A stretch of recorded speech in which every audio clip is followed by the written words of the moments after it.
CM योगी ने अखिलेश पर कसा तंज, तुम्हारे पांव के नीचे जमीन नहीं, कमाल ये है कि फिर भी तुम्हें यकीन नहीं। नमस्कार, आप देख रहे हैं जे प्राइम भारत। मैं हूं आपके साथ रचना तिवारी। आइए नजर डालते हैं खबर की ओर।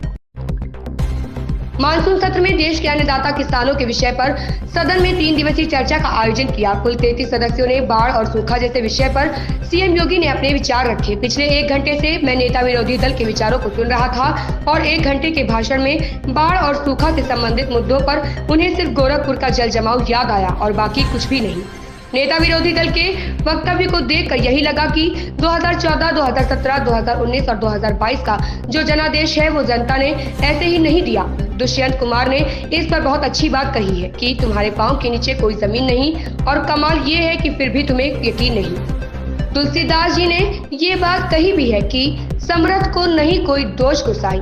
ऐसे ही लोगों पर बातें अक्षरशः ठीक बैठती हैं, क्योंकि जो लोग जन्म से चांदी के चम्मच से खाने के आदी हैं, वो गरीब किसान दलित की समस्या और उनकी पीड़ा को क्या समझेंगे। उन्होंने अति पिछड़ों और पिछड़ों के साथ क्या व्यवहार किया था, ये पूरा देश जानता है।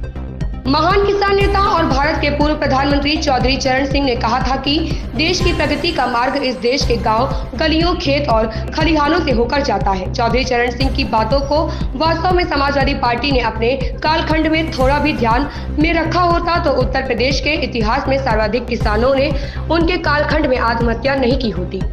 मुझे चौधरी चरण सिंह की बातों के साथ ही महान साहित्यकार रामकुमार वर्मा जी की पंक्तियां याद आती हैं, जिन्हें ध्यान में रखकर डबल इंजन की सरकार काम कर रही है।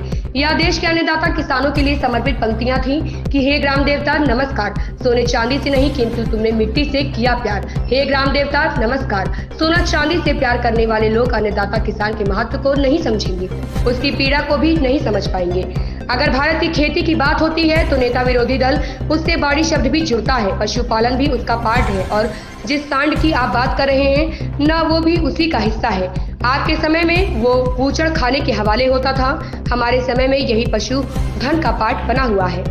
लगता है पेपर की कटिंग पर होमवर्क करते समय शिवपाल जी ने कुछ पुरानी कटिंग भी बीच में रखवा दी थी, क्योंकि इतिहास गवाह है कि जब परिवार में सत्ता का संघर्ष बढ़ता है तो कुछ ना कुछ चीजें तो सामने आएंगी। शिवपाल जी ने इतना पापड़ बेला है तो कुछ तो सामने आएगा। शिवपाल जी के प्रति हमारी सहानुभूति है।